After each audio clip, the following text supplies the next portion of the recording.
তামিমকে দলে না রেখে সব দিক দিয়ে চাপে আছে বাংলাদেশ ক্রিকেট বোর্ড। ভিডিও বার্তায় নিজের অবস্থান জানিয়েছেন ড্যাশিং বাঁহাতি এই নির্ভরযোগ্য ওপেনারকে বিশ্বকাপে পেতে বুধবারই বিসিবি সভাপতি পাপন সহ প্রধান নির্বাচক নান্নুকে লিগ্যাল নোটিশ দিয়েছে Bangladesh cricket supporters group. Bangladesh cricket supporters গ্রুপের পক্ষ থেকে সবাইকে আইনের আওতায় আসা উচিত।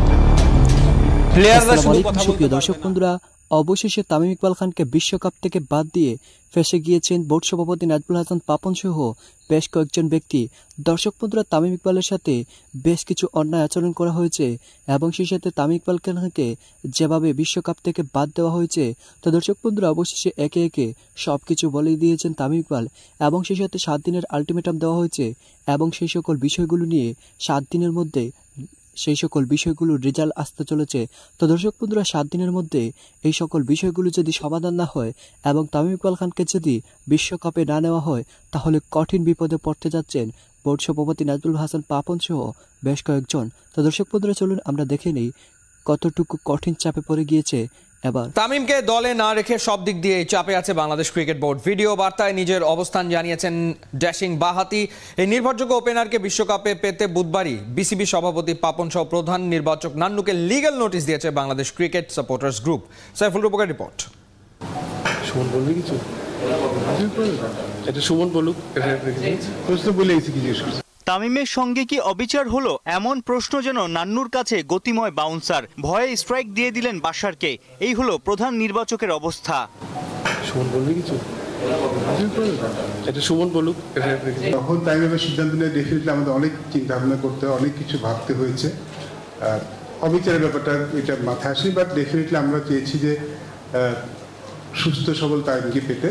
একটু ইঞ্জুরি কনসার্ন আছে, আমরা সবাই জানি। সেটা আসলে বেশি মাথায় ছিল যে তামিম কতখানি সুস্থ থেকে আমাদের খেলতে পারবে। এটা নিয়ে আমাদের শেষ মুহূর্তে ভাবতে হয়েছে। আমরা শেষ মুহূর্তে ওয়েট করেছি সবাই, যার জন্য সিদ্ধান্তটা একটু দেরি হয়েছে, বাট মূল কনসেপ্টটা সেটাই ছিল। ইঞ্জুরি কনসেপ্টটা বেশি মাথায় ছিল। তামিম ইস্যুতে নান্নু বাশার রাজ্জাকদের ব্যাখ্যা ধোপে টিকছে না। ভক্তরা চরম হতাশ। দল ঘোষণার পরদিনই বিসিবি সভাপতি নাজমুল হাসান পাপন সহ প্রধান নির্বাচক নান্নুকে লিগ্যাল নোটিশ দিয়েছে বাংলাদেশ ক্রিকেট সাপোর্টার্স গ্রুপ। তাদের দাবি হেড কোচ চান্ডিকাকে সরিয়ে বিশ্বকাপ দলে তামিমের অন্তর্ভুক্তি। বাংলাদেশ ক্রিকেট সাপোর্টার্স গ্রুপের পক্ষ থেকে আমরা আজকে নোটিশ ডিমান্ডিং জাস্টিস একটি লিগ্যাল নোটিশ আমরা পাঠিয়েছি বাংলাদেশ ক্রিকেট বোর্ডের সভাপতি এবং সিইওর কাছে। নোটিশটি বাংলাদেশ ক্রিকেট সাপোর্টার্স ইউনিটের সাধারণ সম্পাদক জনাব আব্দুল আল মাহমুদের পক্ষ হয়ে আমরা এটি পাঠিয়েছি। এটির বিষয় যেটি ছিল সেটা হচ্ছে বাংলাদেশ ক্রিকেটের হেড চন্দিরে হাতুড়ি সিং এর অব্যাহতি এবং দেশ সেরা ওপেনার তামিম ইকবালকে আসন্ন বিশ্বকাপে অন্তর্ভুক্তি করে আসন্ন বিশ্বকাপের ভরাডুবি ও ভাবমূর্তি রক্ষা করার জন্য নোটিশ ডিমান্ডিং জাস্টিস আমরা একটি লিগ্যাল নোটিশ আজকে পাঠিয়েছি। আপনারা জানেন সাপোর্টাররা আছে বলেই বাংলাদেশ ক্রিকেট বেঁচে আছে। খেলাযোগ জেনেছে 3 জন বরাবরই লিগ্যাল নোটিশ বুধবারই মিরপুর শেরেবাংলা স্টেডিয়ামের বিসিবি কার্যালয়ে পৌঁছেছে। 7 দিনের মধ্যে জবাব দেওয়ার কথা বলা হয়েছে। আমরা আজকে নোটিশ ডিমান্ডিং জাস্টিস একটি লিগ্যাল নোটিশ আমরা পাঠিয়েছি বাংলাদেশ ক্রিকেট বোর্ডের সভাপতি এবং সিইওর কাছে। নোটিশটি বাংলাদেশ ক্রিকেট সাপোর্টার্স ইউনিটের সাধারণ সম্পাদক জনাব আব্দুল আল মাহমুদের পক্ষ হয়ে আমরা এটি পাঠিয়েছি। এটির বিষয় যেটি ছিল সেটা হচ্ছে বাংলাদেশ ক্রিকেটের হেড কোচ চন্দিরে হাতুড়ি সিং এর অব্যাহতি এবং দেশ সেরা ওপেনার তামিম ইকবালকে আসন্ন বিশ্বকাপে অন্তর্ভুক্তি করে আসন্ন বিশ্বকাপের ভরাডুবি ও ভাবমূর্তি রক্ষা করার জন্য নোটিশ ডিমান্ডিং জাস্টিস আমরা একটি লিগ্যাল নোটিশ আজকে পাঠিয়েছি। আপনারা জানেন সাপোর্টাররা আছে বলেই বাংলাদেশ ক্রিকেট বেঁচে আছে। সাপোর্টারদের সাপোর্টের কারণেই ক্রিকেট বেঁচে আছে। সেজন্য আজকে বাংলাদেশের সাপোর্টাররা মনে করে যে বাংলাদেশ ক্রিকেটকে রক্ষা করতে হলে চন্দিরে হাতুড়ি সিং এ যে কোচ আছে বাংলাদেশের হেড কোচ, যে যাহার একবারে অভিজ্ঞতা একবারেই কম, যিনি নিজেই মাত্র 35টি ওয়ানডে খেলেছেন এবং 20 গড়ে তার ক্যারিয়ারে, তিনি যেখানে বাংলাদেশের ক্রিকেটের হেড কোচ হওয়ার আগে কখনো চূড়ান্ত কোচ কখনো কোথাও ছিলেন না, তাকে নিয়ে এসে বাংলাদেশের হেড কোচ বানানো হলো এবং সাপোর্টার্সরা আমার ক্লায়েন্টরা মনে করে যে তাকে হেড কোচ বানানোর পেছনে উদ্দেশ্য হচ্ছে এখানে কোনো কমিশন বাণিজ্য আছে, এজন্য তাকে হেড কোচ বানানো হয়েছে। আমরা এশিয়া কাপে ভরাডুবি দেখেছি বাংলাদেশের। ভরাডুবি হওয়ার পরেও আমাদের এই বোধগম্য হয়নি যে অভিজ্ঞতার কোনো বিকল্প নেই।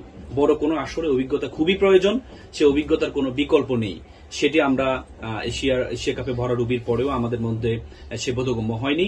পঞ্চপাণ্ডবকে বাদ দেওয়ার জন্য প্রথমে তার যে অ্যাসাইনমেন্ট ছিল সেটা হচ্ছে পঞ্চপাণ্ডবকে বাদ দেওয়া, যে বড় ফরম্যাটে অভিজ্ঞ, যেখানে সব দেশ অভিজ্ঞদেরকে সম্মান দেওয়া হয়, সেখানে পঞ্চপাণ্ডবকে বাদ দেওয়ার জন্য আমরা দেখেছি মাহমুদুল্লাহকে বাদ দেওয়ার জন্য চক্রান্ত হয়েছে, তামিমকে বাদ দেওয়ার জন্য চক্রান্ত হয়েছে, পরে মাহমুদুল্লাহকে অন্তর্ভুক্ত করা হয়েছে। কিন্তু তামিম বাংলাদেশ ওডিআই সবচেয়ে সর্বোচ্চ রান যার, বাংলাদেশ ওডিআই সবচেয়ে বেশি সেঞ্চুরিদার আছে, হ্যাঁ, তাকে দল থেকে বাদ দেওয়া হয়েছে। এটা একটা চক্রান্তের, বাংলাদেশ সাপোর্টার্স ক্রিকেট গ্রুপ মনে করে যে এটা একটা চক্রান্তের একটা কৌশল। এজন্য আমরা একটি লিগ্যাল ডিমান্ডিং জাস্টিস একটা নোটিশ পাঠিয়েছি।